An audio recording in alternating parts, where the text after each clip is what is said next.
오늘 저는 더 바인 뉴스, 복음이 영어로 굿뉴스라고 부르는 거 아시죠?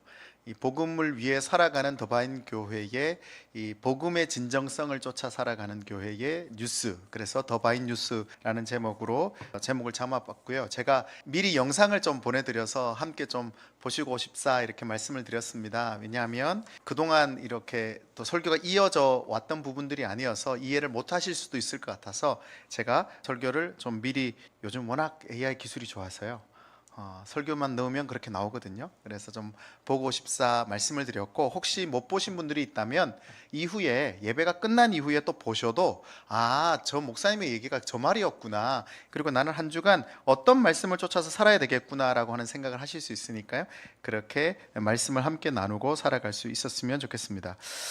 인사도 나누고 싶고 교제도 하고 싶고 했지만 예배 시간에 다 있더라고요. 저는 몰랐지만. 그래서 와서 인사도 다 했고 했기 때문에 말씀을 나누도록 하겠습니다. 사실 이 말씀은 제가 목사로 부르심을 받을 때에 하나님이 주셨던 말씀이기도 합니다. 제가 3일 금식을 하러, 하나님의 뜻이 무엇인지 확인하기 위해서 금식하러 1월에, 그 추운 날 1월에 기도원에 들어갔습니다. 기도원에 들어가서 첫째 날 날씨는 너무 춥고 방 안은 너무 따뜻하고 배는 고프니까 뭐 했겠어요? 잤습니다. 푹 하나님 주시는 사랑으로 또 충분히 숙면을 하고 둘째 날이 되었습니다. 3일간 금식하기로 했으니까 둘째 날이 지나면 셋째 날은 내려가야 하는 상황이죠. 그래서 둘째 날이 되었는데 이게 너무 억울한 거예요.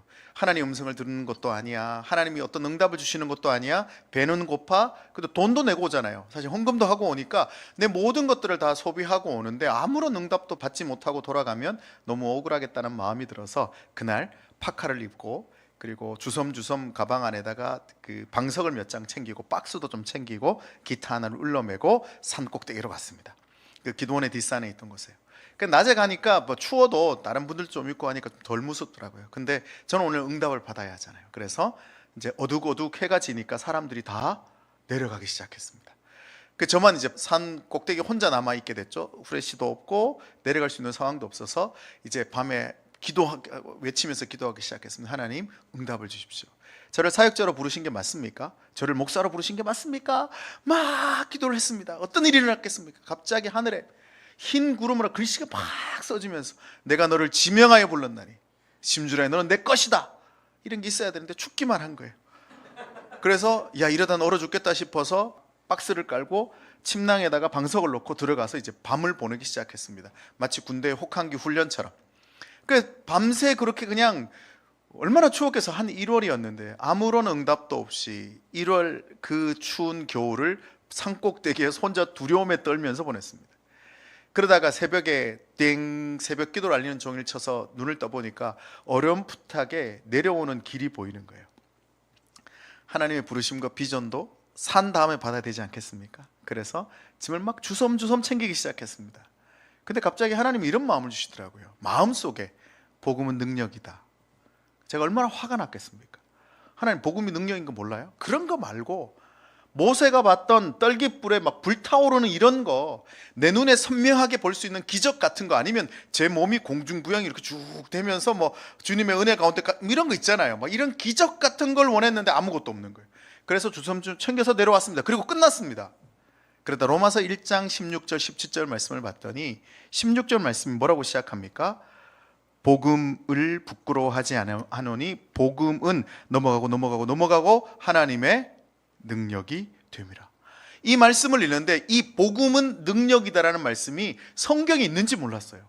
근데 이 성경을 읽는데 이 말씀이 매지가이라고 혹시 아십니까? 눈을 이렇게 흐리멍텅하게 해서 보면 갑자기 그림이 이렇게 올라오는, 과거에 아주 유행했던 이 매지가이를 안다시는 분들은 연배가 좀 측정이 되는 그런 매지가이가 눈에 보이면서 복음은 능력이다라는 말씀이 오더라고요.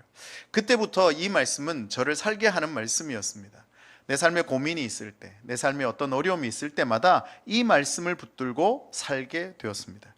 오늘 이 더바인교회가 이 복음의 진정성을 가지고 살아가기 원하는 이 더바인교회, 이 청라 지역에 하나님이 세우신 이 아름다운 교회가 이 복음의 능력을 붙들고, 복음의 능력이 가만히 있어도 내 몸에서 드러나고 영향력이 펼쳐지는 그러한 일들이 있게 되기를 소망해 봅니다. 이런 질문을 한번 시작해 보고 싶습니다. 여러분에게 복음은 굿 뉴스입니까? 아니면 간 뉴스입니까? 모든 사람은 삶의 자리에서 치열하게 가난과 불행과 질병, 불안, 그리고 갈등과 분열 같은 수많은 결핍으로부터 구원받기 위해 살아갑니다. 우리 모두가 그렇습니다. 지난 한 주간 우리도 그런 갈등 관계 속에 아니면 연약함 관계 속에서 연약함 속에서 이 해결하기 위해서 구원받고 싶어서 삶을 살아왔습니다. 저마다 가슴속에 자신만의 구원 목록을 가진 채 우리는 살아가고 있죠. 그러나 인간의 힘만으로 구원을 얻어내기가 참 어렵습니다. 그리고 온전한 성취를 이루기 어렵습니다. 수많은 목록 중에 한두 가지를 이루어내는 사람들이 간혹 있기는 합니다만 이 모든 구원의 목록을 이루어내기 어렵습니다. 인간의 능력으로는 불가능하기 때문에 그렇죠. 결코 삶의 완벽한 온전한 구원에 도달할 수 없습니다. 이 온전한 구원에 이르기 위해서 강력한 외부적인 힘이 필요합니다. 달이 태양의 빛을 받아서 비추어지듯이 달 혼자서 비출 수는 없거든요. 하지만 태양 빛을 받으면 온전하게 비추어지는 것처럼 구원 역시 외부적인 힘이 필요합니다. 구원은 인간의 어두운 내면에 강력하게 비추어지는 하나님의 빛으로 인해 발견되는 선물입니다. 그래서 구원을 선물이라고 합니다. 모든 사람이 받아 누릴 수 있는 선물이 구원이죠. 존 스토트라고 하는 아주 유명한 신학자가 이렇게 설명합니다. 인간은 구원을 갈망하지만 스스로 죄의 중력에서 벗어날 수 없다. 참된 구원은 오직 외부로부터 오는 십자가의 능력으로만 가능하다. 이렇게 설명합니다. 아까 찬양을 부르는데 경배해 이런 고백을 하잖아요. 왜 우리가 주님을 경배해야 할까요? 여러분, 우리가 주님을 경배하지 않으면 다른 것을 경배하고 살아갑니다. 지난 한 주간 고민해 보십시오. 지난 한 주간 무엇 때문에 제일 많이 걱정하셨습니까? 무엇 때문에 가장 많이 염려하셨습니까? 그게 나의 경배의 대상입니다. 건강 때문에 염려하셨습니까? 그러면 건강을 나는 경배하고 있습니다. 아니면 어떤 성공을 위해서 고민하셨습니까? 그러면 나는 성공을 경외하고 있는 거죠. 내가 돈을 많이 벌어야 되겠다라는 생각을 하고 살아오셨습니까? 그러면 돈을 경배하는 겁니다. 놀라운 사실은요, 이러한 것들을 경배하면 이 돈이 내가 돈을 경배해서 돈을 다스리게 되는 게 아니고 돈을 경배하면 돈이 나를 다스리게 됩니다. 내가 무언가 성공을 경배해서 성공을 이루게 되면 내가 성공을 다스리게 되는 것이 아니고 성공의 다스림을 받게 되죠.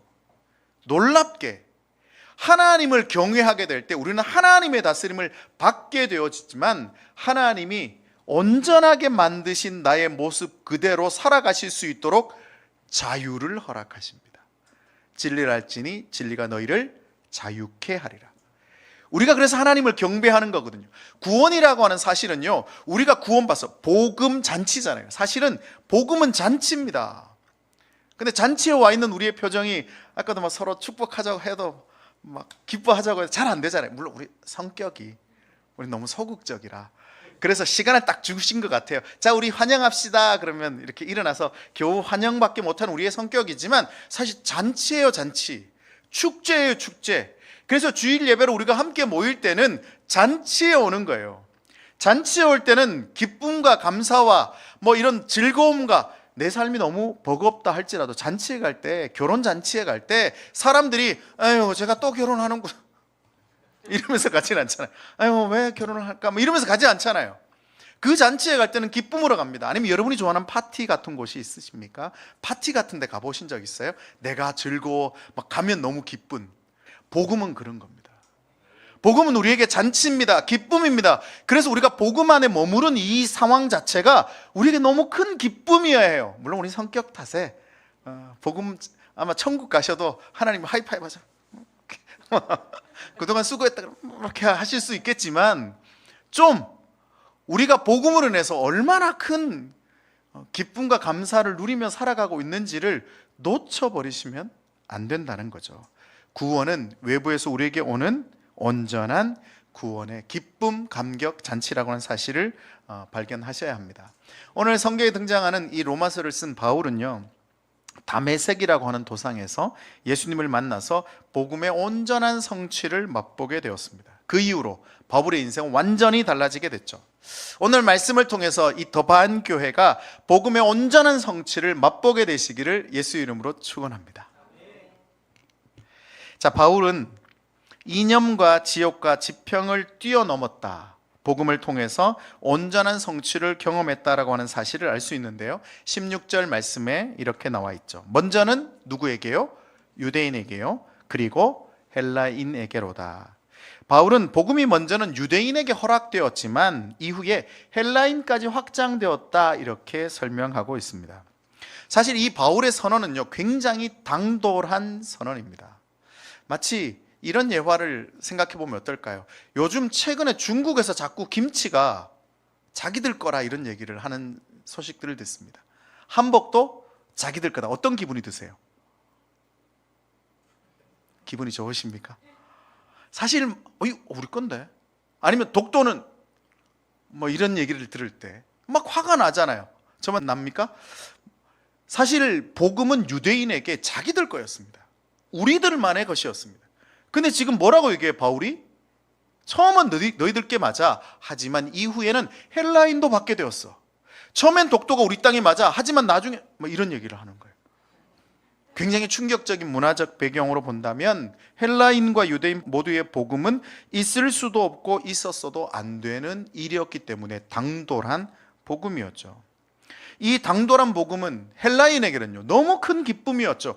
구원을 얻지 못했던 그들에게 구원을 얻고 경험할 수 있게 된 엄청난 복음이었습니다. 근데 신학적으로 굉장히 중요한 사실은요, 만약에 바울이 이 헬라인에게 전해졌던 복음을 선포하지 않았다면 우리는 유대인입니까? 이방인입니까? 우린 유대인이 아니에요. 그럼 우리에게 구원이 흘러오지 않았겠죠. 오늘 이 자리에 우리가 있을 수도 없고 구원의 감격과 구원의 기쁨, 구원의 잔치에 참여하지도 못했을 겁니다. 근데 바울의 이 선언으로 인해서 유대인에게만 임한 복음이 아니라 헬라인에게도 임했다면 그 헬라인 넘어서 아시아인인 우리에게도 복음이 흘러올 수 있는 엄청난 선언이 되었죠. 하지만 유대인들에게는 달랐을 겁니다. 그들은 오랫동안 복음을 독점해왔던 하나님께 유일한 선택받은 선민이라고 하는 의식으로, 선민 사상이라고 하는 의식으로 꽉 차 있었거든요. 바울의 당돌한 복음으로 인해서 유대인들은 더 이상 복음의 소유권을 주장할 수 없는 상황이 된 겁니다. 슬프게도 그들에게 복음은 더 이상 감격의 굿뉴스가 아니라 이기심과 욕망으로 들끓어버린, 맛을 잃어버린 간뉴스, 맛이 간뉴스다. 그래서 제가 영어로 좀 표현해 굿뉴스와 굿뉴스, 간뉴스다, 이렇게 설명했던 겁니다. 여러분, 우리는 복음의 굿뉴스를 받아들이고 이 자리에 있습니다. 근데 신앙생활을 하다 보면요, 세파에 찌들려지고 이기심과 욕망의 욕심에 자꾸 뭔가 시달리다 보면 어느 순간에 나의 복음도 굿뉴스에서 맛이 간뉴스가 돼버리는 거예요. 시큼한 맛이 나는 신앙인이 되어질 수 있다는 겁니다. 그런 신앙이 어떤 거예요? 우리의 신앙이 기울어지기 시작하는 겁니다. 이기심으로, 여러 가지 기득권으로 움켜쥐고. 아까 보니까 예배 플러팅, 이게 멋진 말인 것 같아요. 세상에서 뭐 플러팅 하잖아요. 이게 다 하나님이 만드신 용어들인데 그거를 세상에 다 쓰는 거 교회에서 써야 됩니다. 예배 플러팅 얼마나 좋아요. 사실 예배 플러팅이라고 하는 일이 쉽나요? 쉽지 않습니다. 익숙하지 않거든요. 공동체가 서로 우리 다 모르는 상태로 만났는데 그리스도 때문에 만나기는 했습니다. 그러니까 아는 사람끼리 있는 게 편하잖아요. 밥 먹는데 모르는 사람과 앉아 먹으면 얼마나 불편합니까? 그래서 요즘은 뭐가 유행인가요? 혼밥. 혼자 나만의 여유를 즐기고 싶은 거예요. 예배도 마찬가지예요. 혼예. 와서 나 혼자 좀 하고 싶은 거야. 근데 와서 막 그럼 막 불편해지는 거예요. 근데 그게 복음이 가지고 있는, 복음 안에서 이루어져야 하는 일이죠. 우리가 그리스도 예수로 인해서 한 가족이 되었다고 합니다. 형제 자매가 되었다고 합니다. 근데 누가 봐도 형제 자매가 아니에요. 물론 이상적인 형제 자매는 그렇게 혼자 지냅니다. 집에서 이렇게 자매들끼리, 형제들끼리 보면 각자 딴 방에서 나오지도 않고 자기들끼리 있죠. 사실 공동체는요, 그리스도 안에서 우리가 이미 하나 되었습니다. 굉장히 중요한 사실인데요, 저와 여러분은 오늘 처음 뵙습니다. 저도 별로 그렇게 유명한 사람이 아니에요. 제가 여기 오기 전에 저를 아는 사람들이 간혹 있을 수는 있겠으나 거의 처음 보시죠. 그럼 우리는 하나일까요? 하나가 아닐까요? 에이, 우리 진정한 속마음은 어떤 마음이 들죠? 저 목사님 좀 시끄럽네. 우리 목사님은 막 정장 할렐루야 막 이렇게 하시는데 저 목사님 좀 시끄럽네. 뭐 이런 생각이 드실 수도 있고요. 좀 다르다 이런 생각이 들 수도 있습니다. 하지만 우리는 하나예요. 하나이기 때문에 저도 여러분이 편할까요? 저 굉장히 내성적인 사람. 지금 설교하는 것도 결국 숨고 싶습니다. 하나님 은혜 때문에 하는 거죠. 우리는 그리스도 안에서 이미 구원받은 십자가 안에서 하나 되었지만 하나됨을 유지하는 일은요 쉽지 않습니다. 그래서 플러팅이 필요합니다. 같이 앉자, 같이 밥 먹자. 얘기하다 보면 생각도 다르고 이념도 다르고 가치도 다르고 살아왔던 삶의 배경도 다르고 먹고 싶은 것도 달라요. 나는 좀 이렇게 한식 먹고 싶은데 꼭 패스트푸드 좀 가자고. 근데 서로 다를 수 있어요. 그럼 어떻게 해요? 어느 날은 난 정말 싫지만 햄버거도 한번 먹어보고, 어느 날은 난 너무 싫지만 뭐 같이 가서 한식도 밥도 먹어보고 하면서 서로가 서로를 향해서 찾아가는 거죠. 그래 조금 만날 땐 덜 먹고 집에 가서 또 밥 비벼 먹으면 되잖아요. 그렇게 공동체가 세워져 가는 일, 그거는요 서로가 서로에게 조금씩 양보하고 수고하고 함께 세워가지 않으면 공동체는 세워지지 않습니다. 그리고 우리가 꿈꾸는 이상적인 공동체성을 버려야 합니다. 마치 온 마음을 다해서 막 모든 것을 다해서 내 모든 것을 퍼주는 그런 초대의 교회가 말했던 그런 공동체를 꿈꾸는 교회들이 간혹 있습니다. 그런 일은 있을 수 없습니다. 이상적인 관계의 모델은 누구입니까? 부부겠죠. 혹시 부부 오시면서 싸우셨죠? 정상적인 부부의 모델이십니다. 부부 예배도 같이 하기 전에 막 어제 싸우셨죠? 여러분 부부가 얼마나 싸웁니까? 저는 결혼한 지 이제 23년 정도 됐습니다. 얼마나 싸웠겠습니까? 이거 제가 이렇게 설교를 하는 목사인데 막 강단에서 설교하는데 저는 부부싸움을 할까요? 여러분의 목사님 저렇게 정장 딱 저렇게 점잖으신 목사님인데 목사님 부부싸움 하실까요? 에이, 제가 보기엔 저 목사님만 하실 것 같아요. 근데 그게 진짜 관계이지 않나요? 진짜 좋은 관계는 어떤 겁니까? 난 마음에 안 들어. 하지만 같이 맞춰가고 세워가는 거죠. 그게 진짜 아름다운 모습이죠. 원래부터 좋은 게 어디 있습니까? 당연한 게 어디 있습니까?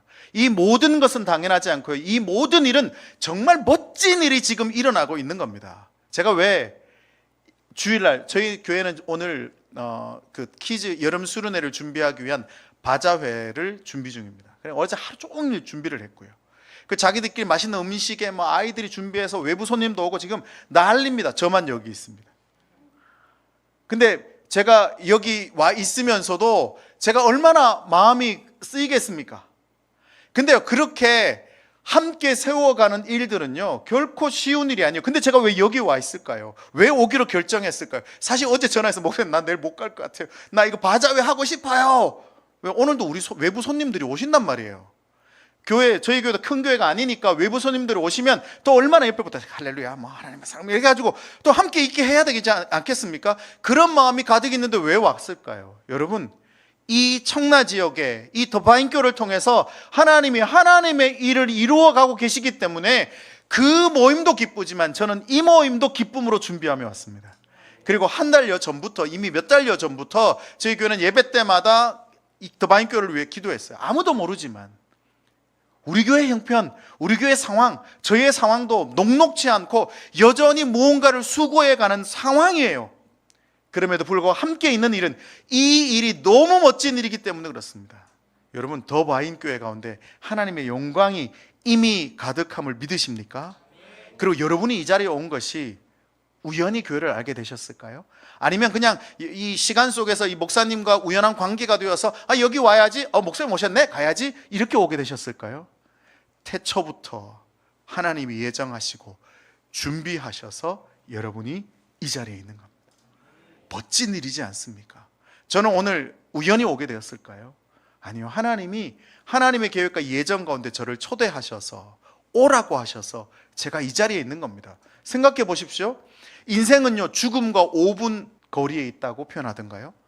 무슨 말인가 하면 제가 오늘도 차를 몰고 왔잖아요. 차를 몰고 오는데 큰 트럭들 많더라고요. 큰 트럭이 툭 치면 제가 오늘 왔을까요? 못 왔을까요? 못 왔겠죠. 주님 품에 가 있겠죠. 근데 어떻게 올 수 있었을까요? 하나님이 여기까지 인도하셨기 때문에 제가 여기 있는 겁니다. 여러분도 마찬가지예요. 그 복음의 초대에 여러분이 응하여 우리가 불타는 모세와처럼 그 떨기나무 가운데 불타는 것을 보지 못하였을지 모르지만 하나님 우리를 초대하셔서 이 자리에 있게 하셨습니다. 그래서 여러분은 그 자리에 계셔야 합니다. 여러분이 있는 이 드바인 교회의 자리에 머물러서 내가 할 수 있는 게 없는데 뭐. 여러분 제일 멋진 일은 뭔지 아세요? 아무것도 할 일이 없는데 와서 앉아있는 게 제일 멋진 일입니다. 대부분 사람들은요, 할 일이 있어서 갑니다. 우리 전도사님 앞에 사역도 하고 찬양 인도도 하니까 여기 오셨지, 만약에 안 했으면 왔을까요? 아멘. 여러분 우리 모두가 역할이 있을 때는 와 앉아있기 쉽습니다. 근데 역할이 없어요. 근데 와서 앉아있기가 쉬울까요? 서준이가 오늘 처음 이제 예배를 같이 동참했다고 들었어요. 서준이가 여기 앉아있는 게 쉬울까요? 저는 서준이를 위해서 찬양을 좀 바꿔야 된다고 생각합니다. 슈퍼히어로 뭐 이런 거 많아요. 애들 요즘 많아요. 근데 무슨 찬양이었죠? 저도 진짜 오랜만에 불러봤습니다. 그날이 도적같이 어른들 부흥회 하실 때 너희는 서준아 이건 모르지? 너희는 모른다잖아요. 왜 애들 하는 슈퍼히어로 얼마나 어려운 줄 아세요? 저희 예배도 아이들과 어른이 같이 찬양을 합니다. 오늘도 그래서 슈퍼히어로인가 그걸 합니다. 그러면요, 어른들은요 영어도 쓰고 뭔 소리인지 몰라요. 서로 섬기는 거예요. 서준이가 오늘 엄청난 섬김을 하고 있습니다. 서준이 왜 박수 한번 해주세요. 그리고 보셨죠? 아까 플러팅 하는 거. 제가 앉아있는데 와가지고 옆에서 플러팅 하는 거. 얼마나 멋진 일이에요. 그 섬김이 우리에게도 필요합니다. 어느 순간부터 우리는 복음의 진짜 맛을 놓쳐버리면 그냥 내가 하고 싶은 대로, 신앙은요 내가 하고 싶은 대로 하는 게 아닙니다. 주님이 하고 싶은 대로 하는 겁니다. 그걸 우리는 신앙이라 부르잖아요. 또한 방치하는 신앙이라고 제가 설명했죠. 내려놓음, 낮음, 용서, 솔선수범. 그러니까 이 모든 것들을 사라졌어요. 이제 공동체 안에서 여러분 이 개척교회라고 하는 것이 주는 큰 기쁨이 뭡니까? 얼마나 신납니까? 하나님이 오늘 누구를 오게 하실까? 그래서 그런 마음이 들죠. 한 명이 딱 들어오면 갑자기 어떤 마음이 들어요? 왔다. 집사님 왔어. 가서 인사해. 자기가 인사해. 저희도 올해 인스타를 보고 한 명이 25살 된 청년이 한 명이 교회를 방문했습니다. 문을 열고 한 명이 들어오니까 제가 룸 안에 앉아 있었고 바깥에 성도들이 이렇게 서 있다가 한 명이 들어왔는데 다 같이 문 쪽을 바라보면서 아무것도 못하고 있는 거예요. 왜냐하면 저희 교회는 간판이 없어요. 그러니까 찾아서 오지 않으면 못 옵니다. 근데 누가 갑자기 문을 열고 들어왔어요. 그러니까 모든 성도들이 일제히 서서 바깥을 쳐다보고 있는 거예요. 제가 룸 안에 있다가 보니까 누가 왔구나. 그래서 나가봤습니다. 나갔더니 진짜 새로 인스타를 보고 찾아왔다는 거예요. 교회 개척한 지 10년 만에 처음 있는 일이었습니다. 그래가지고 어떻게 해요? 우리 모두 당황해서 얼마나 멋진 일입니까?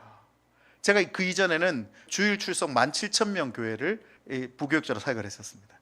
거기에 제가 청년부 디렉터를 했는데요, 1년간 새가족으로 등록하는 숫자가 500명이었습니다. 그러면 새가족이 중요할까요? 중요하지 않을까요? 물론 중요합니다. 근데 누가 오는지 다 기억할 수 없어요. 근데 한 명 오면요, 지난주에 왔습니다. 오늘도 보니까 한 청년이 오기로 했는데 오늘 새가족이 못 오셨다고 그랬는데, 한 주 오고 나면 그 다음 주 어떤 마음이 드세요? 다음 주 올까? 오겠지? 안 올까? 얼마나 소중합니까? 여러분, 공동체 안에 이러한 서로를 배려하고 서로를 사랑하고 서로 내려놓는 이 마음들이 사라졌음에도 불구하고 교회가 그러한 마음을 방치해 놓고 있다면 굉장히 심각한 질병에 빠져 있는 거죠. 관심 가져야 합니다. 오늘 그분이 못 오셨어요. 여러분, 목사가 자꾸 연락하면요 부담스럽습니다. 우리 목사님은 좀 집착이 심하신가? 부터 시작해서 막 이런 마음이 들어요. 그래서 새가족이 왔을 때 보통 사역자들이 갑니다. 가서 어떻게 하세요? 제 더바인 교회는요, 저도 2시간, 3시간씩 설명합니다. 우리 데이처치는요 이렇게 세워졌고 저렇게 막 설명합니다. 그럼 그 다음 주에 안 옵니다. 근데요, 성도들이 가서 어떻게 오셨어요? 저는 어디 사는데 막 수다스럽게 하면 그분이 분명 성격상 좀 소극적인 사람들도 많이 있어요. 그래서 그렇게 하면 부담스러워요. 그래서 기분이 좋아요. 돌아가면 어떤 기분이 드는 줄 아세요? 와, 이 교회 진짜 가족적이다. 와, 이 교회 진짜 사랑이 많구나. 근데 사역자들이 같이 붙으면 빨리 등록하라 하는구나. 이런 마음이 든단 말이에요. 서로가 서로에게 관심을 가지고 들어오는 표정을 보면서 오늘은 어떤 표정을 지으면서 오나? 어떤 게 힘들었나? 그러면 가서 물어보세요. 이번 주에 좀 힘든 일이 있었어? 어땠어요? 요즘 마음은 어때? 그 질문 한마디가 공동체를 살리는 질문이 되는 겁니다. 근데 성격상 내성적이니까, 아니면 나는 잘 못하니까, 아니 난 말도 잘 못하고 뭐도 못하니까, 아니에요. 한번 해보세요. 내 안에 감추어졌던 진짜 은사가 드러날지 어떻게 합니까? 나도 몰랐는데 막 말을 하기 시작했더니 막 청산유수처럼 말을 하게 되는 그런 것들을 발견하실 수도 있어요. 아닐 수도 있지만. 근데 그 모든 것이 방치되어져서는 안 됩니다. 아까도 찬양할 때 사모님이 피아노 하시면 얼마나 막 더운데, 그죠? 자켓은 왜 입고 벗고 하시면 되는데, 어쨌든 막 땀 막, 그러면 앉아있는 사람들이 어떻게 하면 저 전사님이 더 열정적으로 예배할 수 있을까요? 같이, 그날이 도적같이 막, 그러면 이 전사님 더 신나서 하시게 되지 않겠습니까? 그럼 막 자켓 막 벗어 제끼고 막 그렇게 하면 여러분, 이 정도의 예배가 함께 세워지는 것이 한국교회 얼마나 되겠습니까? 그리고 올해 굉장히 많은 분들이 함께 동참하셨다는 얘기를 들었습니다. 여러분, 이런 교회가 없습니다. 여러분 정말 기뻐하셔도 돼요. 저희 교회 올해 1명 등록했어요. 근데 벌써 7명 등록했다고 올라오는데 엘리베이터부터 계속 얘기해요. 우리는 1명인데 본인 5, 6, 7 물론 목사님 스타일이 이렇게 막 이렇게 하시는 게 아니라서, 저희 목사님 저희는 5, 6, 7월에 7명 등록했습니다. 우리는 올해 1명 등록했는데 차마 말은 못했어요. 너무 기뻐하셔가지고. 여러분, 이런 교회는 없습니다. 여러분이 자부심을 가지고 자긍심을 가지고 기뻐하면서 여기서 정말 하나님이 하실 일들을 기대하며 신앙생활 하셔도 좋습니다. 우리가 지금 교회 안에서 우리가 뭘 놓치고 있을까? 여러분의 눈으로, 여러분의 시선으로 교회를 바라보십시오. 그러면 여러분이 할 수 있는 것들이 없는 것처럼 보이지만 진짜 많아요. 여러분 다 여러분 삶에서는 무언가 역할을 하고 계시잖아요. 그 역할로 교회를 바라보십시오. 공동체는요, 서로 달라야 합니다. 공동체가 똑같으면 은사가 중첩되어지니까 그냥 나는 할 역할이 없는 것처럼 보여요. 근데 다 다르게 하나님이 만들어 놓으셨어요. 할 수 있는 게 너무 많습니다. 저라면 예배 시간에 찬양할 때 불 좀 끌 것 같아요. 그러면 불 끄는 일을 하시면 됩니다. 잘 보시고, 또 꺼야 될 때 끄고 켜야 될 때 켜야 되는데 반대로 하면 안 되니까요. 그렇게 해서 우리 예배가 어떻게 하면 더 풍성해질 수 있을지, 나는 밖에 서서 환영을 해야지, 인사를 해야지. 여러분, 그래서 목사님께 요청해 보세요. 목사님, 전 인사하겠습니다. 인사 뭐 어렵습니까? 그냥 예쁘게 입고 와가지고, 잘 입고 와가지고 안녕하세요 하면 되잖아요. 그럼 얼마나 그러면 들어올 때면 새 가족들이 이분이 사역자신 거 봤더니 성도야. 그럼 어떤 교회예요? 적극적인 교회. 모든 성도들이 막 자기의 역할을 감당해내기 위해서 기뻐하는 교회. 찬양, 저는 찬양팀 한번 해보겠습니다. 저희 교회는 오픈 마이크라고 하는 거를 합니다. 그게 뭔가 하면 찬양 콘티를 나눠주고, 나 이번 주에 이 찬양 이 곡은 내가 같이 신앙으로 고백해보고 싶어요. 그럼 나서 마이크 들고 찬양합니다. 애들이 와서 하기도 합니다. 그러면 마이크 소리는 많이 줄여놓겠죠. 왜냐하면 인도하시는 분들이 너무 힘들 수 있으니까. 근데 어때요? 아이들이, 서준이가 얼마나 찬양을 잘 고백하겠습니까? 오늘 뭐 경배해, 저도 잘은 모르지만 그런 찬양, 주가 주인이십니다 라고 고백할 때 서준이가 고백하면 얼마나 우리가 감동이 될까요? 그렇게 우리 모두가 내가 할 수 있는 역할이 있습니다. 설교자 입장에서 여러분이 하실 역할이 뭘까요? 뚫어져라 막 설교자를 쳐다보면서 하나님이 주시는 은혜 오늘 내가 받겠습니다 라는 마음으로 그래서 과거에 저희 시골교회 권사님은요, 아멘을 한 번 안 하십니다. 하나님이 그렇게 하실 줄로 믿습니다. 아멘, 아멘, 아멘, 아멘, 아멘, 아멘, 아멘. 남들이 보면요, 저 권사님 좀 별나다 싶겠죠. 근데 그 마음의 중심이 얼마나 귀합니까? 하나님이 은혜 주시는 대로 다 받아 누리겠습니다는 고백으로 아멘 아멘 아멘 아멘 아멘. 우리는 눈치를 본다고 하나님 은혜 주셔도, 말씀드렸잖아요. 천국 가서도 하나님 반갑습니다 이렇게. 혹 무기력한 신앙. 우리가 처음 예수 그리스도를 발견했을 때 신앙의 감격으로 가슴 뛰지 않으셨나요? 찬양 소리가 들리기만 해도 그냥 그 소리가 내 가슴을 막 울렁거리게 하고 사무치게 했던 그 감격이 사실 다 사라져 버렸습니다. 그런데도 괜찮아요. 그냥 내 삶이 무기력해도 괜찮아요. 괜찮지 않습니다. 하나님이 우리를 창조하셨을 때 우리의 삶은 하나님의 형상다움으로 멋진 모습으로 살아가도록 우리를 지으셨거든요. 무기력하면 안 되는 거예요. 근데 자꾸만 무기력해져도 그냥 두는 거예요. 뭔가 신앙의 질병에 빠져 있는 거죠. 가장 위험한 신앙을 욕망하는 신앙이라고 말씀드렸어요. 여러분, 욕망은요, 이 세상을 향한 우리의 욕망은 아침에 눈을 뜨면서 밤에 잠자리에 들기까지 세상이 우리를 욕망하게 합니다. 이 청라 지역도 저는 잘 모르지만 새로 신도시로 개발된 지역이잖아요. 그러니까 얼마나 좋은 게 많겠습니까? 그러니까 뭐 집도 비싸죠. 뭐 안 비싼 데가 없으니까. 어쨌든 뭐 좋은 차, 좋은 환경, 좋은 시설 비교하게 돼요. 자꾸만 바라보게 되죠. 세상은 우리에게 뭐라고 얘기합니까? 아파트 광고합니다. 요즘 제가 아파트 뉴스 광고를 모르지만 자이 이렇게 했어요. 그러면 자이에 사는 사람이 예쁜 연예인이 나와서, 멋진 연예인이 나와서 자이에 살면 막 행복할 것처럼 보여요. 그러면 그 세상이 우리에게 뭐라고 요구하는 겁니까? 너 자이에 살고 있어? 살고 계신 분들은 축하드립니다. 아니면 어디에 살고 있어? 여기에 살아야 성공한 거야. 여기에 살아야 축복인 거야. 뭐 주식 얘기, 요즘 삼전, SK 했어? 가지고 있어? 없어? 너는 불행한 거야. 라고 사회가 끊임없이 우리는 가만히 있어요. 사회가 우리에게 끊임없이 유혹합니다. 아이들, 자녀 교육. 몇 살 때부터 대치동을 갈까요? 유치원 때부터 간대요. 가서 밤 없이 10시에 온대요. 그래서 그때부터 의대반을 준비한다잖아요. 그러니까 그런 사회 속에 우리가 살아갑니다. 그런 얘기를 제가 알고 있잖아요. 그 말은 뭐예요? 사회는 우리에게 끊임없이 욕망하도록 가르칩니다. 밤에 잠자리 잘 때도 그럴 거예요. 그래서 우리는 끊임없이 욕망하는 세상 가운데 살아갑니다. 내가 거기서 신앙을 지킬 수 있을까요? 없습니다. 내가 발버둥 치지 않으면 욕망에 사로잡히게 됩니다. 욕심에 사로잡히게 됩니다. 그래서 그런 모습으로 살아가게 되어집니다.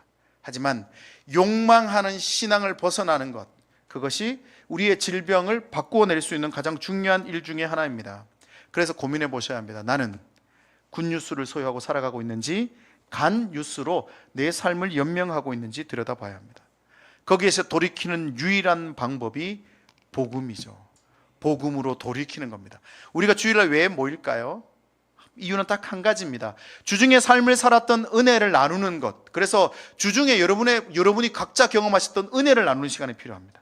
은혜를 나누셔야 합니다. 하나님이 이번 주에 나에게 이런 일을 하셨어 라는 것을 꼭 고백하셔야 합니다. 뿐만 아니라 이 자리에서 다시 우리를 군대에서 총 쏘고 나면 클리크 수정이라고 하는데 혹시 들어보신 적 있으세요? 총을 쐈는데 탄착군이라고 하는 게 한쪽으로 계속 이렇게, 내가 정면으로 쐈는데 이쪽이 형성이 됩니다. 계속.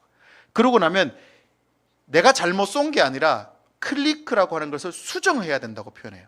이걸 이렇게 수정하면 그때부터는 쏘는 대로 맞습니다. 주일 예배 우리가 드려서 함께 예배하고 기도하고 찬양하는 이유는 딱 하나입니다. 우리의 틀어진 시선을 바꾸는 거예요. 아, 우리는 이런 존재가 아니지, 이쪽을 바라보도록 지은 존재가 아니지, 이생의 자랑, 안목의 정욕, 육체의 정욕을 따라 살 존재가 아니지, 우리는 하나님의 형상다움으로 살아가야 하지라고 돌이키는 사람들, 그게 주일 예배의 목적입니다. 오늘 그렇게 돌이켜져야 합니다. 그렇게 복음 질환에 빠져 있는 사람들, 아까 말씀드렸던 그런 질환에 빠져 있던 사람들에게 수술이 필요하죠. 그게 바로 로마서 1장 17절 말씀에 등장합니다. 같이 한번 읽어볼게요.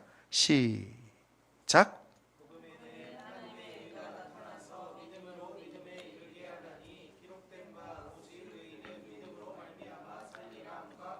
그러니까 복음 수술의 핵심은 뭐예요? 믿음을 주입하는 겁니다. 잃어버린 믿음을 급속하게 충전하는 것이 복음 수술입니다. 이 복음 수술을 저는 두 가지로 생각합니다. 하나는 nothing에서 something이 되는 거죠. nothing은 뭡니까? 사회는 우리에게 뭐라고 요구합니까? 야, 너 이만큼 이뤘어? 그러면 something이야. 너 아무것도 가진 게 없어? 그러면 nothing이야. 너 학벌 있어? 그럼 something이야. 없어? nothing이야. 너 직장 어디야? something이야. nothing이야. 이렇게 이야기합니다. 하지만 복음은 우리에게 뭐라고 합니까? 너희는 nothing이 아니라 something이야. 너희는 어떤 것을 하도록 지음받은 창조물이야. 새로운 존재야 라고 우리에게 이야기해 주는 게 복음이에요. 오늘도 말씀은 여러분에게 믿음을 충전시키면서 다시 말합니다. 야, 너희 얼마나 멋진 존재인 줄 알아? 하나님이 예수께서 자신의 아들, 독생 아들을 이 땅에 보내셔서 나 하나를 위해 구원하시기 위해서 이 땅에 오셨어요. 저는 예전에 들었던 찬양 테이프의 이 나레이션 중에 이 나레이션을 진짜 좋아합니다. 이렇게 말하더라고요. 이 세상에 아무도 없어요. 소준이밖에 없어. 나밖에 없어. 그럼 예수님이 소준이를 위해서 오셨을까 안 오셨을까?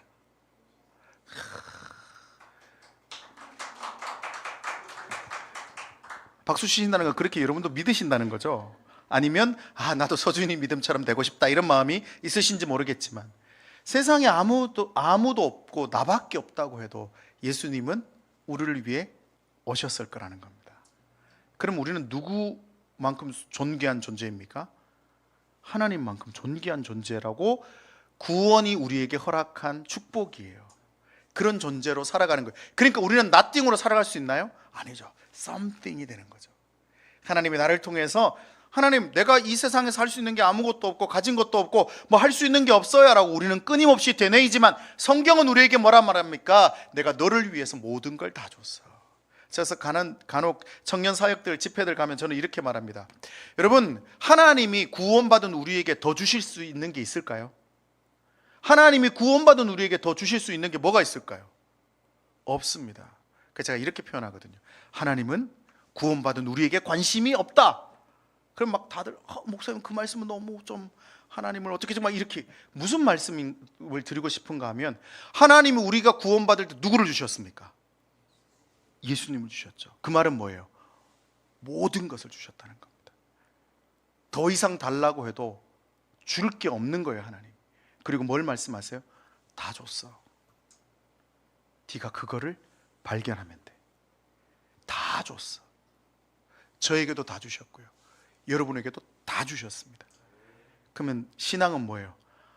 다 주셨구나 라고 하는 것을 발견하는 게 신앙이에요.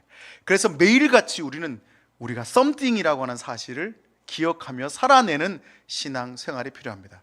그런 사람들이 누구입니까? 하나님의 형상이라고 하는 뜻이에요. 우리가 하나님의 형상으로 지음받았다는 겁니다. 그게 데이처치가 가지고 있는 의미 중에 하나예요. 데이가 하나님의라는 뜻을 가지고 있거든요. 원래 교회 이름을 그래서 데이처치 이전에 하나님의 교회라고 하고 싶었습니다. 근데 이게 하나님의 교회 누가 쓰고 있어요? 이단이 쓰고 있잖아요. 여러분, 뺏어와야 합니다. 세상에 이단이 이 멋진 말을 신천지, 이게 다 우리가 써야 되는 말인데 이단이 가져가지고 구원파, 이 모든 용어들 다 뺏어와야 돼요. 우리에게 너무 멋진 말이잖아요. 여러분, 교회는 하나님의 교회입니다. 근데 이단이 쓰고 있어서 하나님의 교회를 못 쓰고 데이처치. 저희 어머니는 아직도 교회 이름이 정확하게 뭔지 모르십니다. 저희 장모님은 데이치 교회 이렇게 자꾸. 그래서 하나님의 백성다운 모습으로 살아가는 거예요. 우리는 구원을 통해서 우리가 얼마나 하나님의 백성다운 부르심으로 부름받은 존재인지를 깨닫는 자들이에요. 오늘 다시 깨달으십시오. 예배는요, 우리를 다시 수정하는 겁니다. 우리가 하나님 백성이구나. 우리가 하나님의 형상이구나. 여러분, 이 자리에 몇 명이 앉아 있는 게 하나님 관점에서 중요할까요? 여러분, 이 교회가 막 커져서 막 이 건물 전체 다 사고 막 이 앞에 교회 막 수천 명 되는 교회가 되기를 소망합니다. 그래 되면 좋겠네요. 근데 그것도 중요하지만요, 여러분, 이 자리에 여러분 한 명이 천하보다 소중한 존재들로 하나님이 기억하고 계세요. 그래서 우리는 그렇게 살아가는 겁니다. 내 백이 누굽니까? 모든 것을 다 가진 하나님이세요. 그 하나님을 믿고 살아가는 자들이 성도입니다. 저도 그렇게 살아가고 있습니다. 여전히 나의 삶은 무언가 고민해야 되고 걱정과 염려거리가 얼마나 많을까요? 하지만 그 염려가 사라진다는 게 아니라 그런 염려 가운데서도 하나님이 주시는 지혜로, 하나님이 주시는 은혜로, 하나님이 주시는 믿음으로 그것들을 하나씩 하나씩 극복해 나가는 나의 모습. 그래서 성도는 좀 나르시시즘도 좀 있어야 돼요. 잘 해석하셔야 됩니다. 요것만 자르면 좀 이상해지니까. 하나님이 나를 그렇게 만드셨구나. 여러분, 거울을 보면서 여러분 만족하십니까? 자기의 외모에? 왜 이래요? 반응이. 만족하셔야 합니다. 저도 너무너무 싫어요. 사실 뭐 저도 키다, 목사님 키 정도 쫙, 키가 어떻게 되세요, 목사님? 그래도 우리 80미치니까 다 루저라 그러던데. 아니 뭐 키도 좀 있고, 뭐 얼굴도 좀, 뭐 저도 뭐 키가 좀 한 10cm만 더 크고, 얼굴 조금 작아지고, 뭐 콧날 좀 어떡하고, 눈 좀 더 커지고, 목도 조금만 더 길어지고, 그럼 뭐 얼마나 멋있겠어요? 그러면 거울을 보기가 더 쉬울까요? 아니에요. 우리는 하나님이 지은 아름다운 하나님의 형상답게 나를 들여다보면서 자족하셔야 합니다. 이만하면 충분하지. 그럼 뭐 마음으로 아침마다 거울 볼 때마다 잘했어. 좋았어. 저도 매일같이 되는 말이 있습니다. 신목사 수고했어. 오늘 잘했어. 멋졌어. 여러분, 그런 말들이 정말 중요하거든요. 나를 칭찬하고 남을 칭찬하고 우리 공동체를 칭찬하는 일을 멈추지 마십시오. 하나님의 형상으로 지음받은 존재들이에요.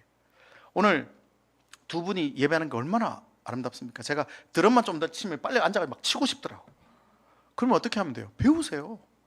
쿵빵만 배우면 됩니다. 그러면 계속 그거 하다 보면 어느 순간 늘어요. 저희 교회 베이스 치는 친구가 베이스를 하나도 못 치다가 베이스를 쳐서 지금 베이스를 치고 있어요. 소준이 빨빨 들으면 쿵빠 쿵빠. 얼마나 멋질까요? 하나님의 형상다워 지음받은 우리 모두가 그렇게 세움받는 날을 소망해 봅니다.